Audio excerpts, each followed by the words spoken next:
Hi, I'm Jeff Berkovisi, San Francisco Bureau Chief for Inc. magazine. I'm here this morning with John Chambers of Cisco, who is transitioning to a new role as Executive Chairman after 20 years as CEO. Let's talk about your leadership style. You often talk about treating Cisco as a family. What does that look like in practice? A family is a group that can be much more effective together than they can by themselves, that you truly care about your family more than you do yourself, that you have goals for your family as you go forward.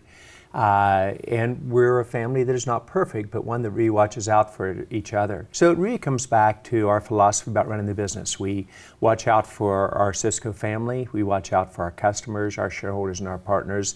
And that's why you often see us have among the very best places to work, among the very best, number one in terms of partnering capability, number one using customer satisfaction, et cetera on it. How did you come to your leadership style? Did you show up with it fully formed 20 years ago, or was it forged in the fire here? Well, I think it's evolving is a better choice of words. Forging implies you do it once and then it's set for the rest of your life. This industry has always been one that moves fast, and it's actually pace is accelerating, and now I'd say exponential. So your leadership style has to evolve as you face different challenges in the market. It's leadership on innovation, redefining it.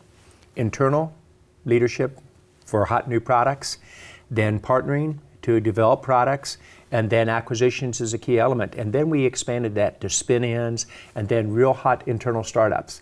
So we kind of rewrote the books about how you define innovation for new product generation. How do you, as a leader, make sure that you remain flexible enough to cope with such a fast-changing industry while at the same time remaining grounded in values that don't change? First is, I think we're more a product of our challenges or setbacks or issues that we've seen others struggle with in life. And you can either learn from that or you can experience them yourself. So we've always continuously looked at other companies and benchmarked them. What did they do right? What did they do wrong? So when I first started out, those would be companies like literally Walmart, a company like Citicorp, company like GE. You learn from each of those leaders on how you have to change. Because I came out of the high-tech industry at an IBM, and after that Wang Laboratories, I saw IBM fall from grace, and it took them 20 years to recover.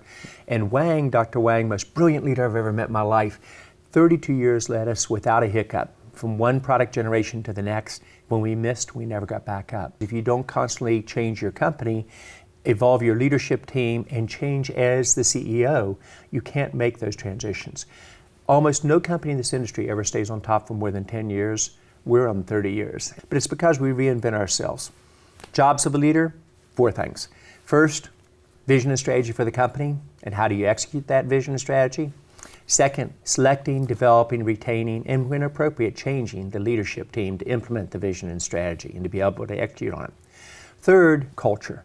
And I didn't realize as a new CEO how important culture was. Every great company has an extremely strong culture. You may like it or you may not, but culture is key. And the fourth element a CEO must do is literally talk through and communicate constantly the first 3. So those are kind of the jobs I look at for the CEO.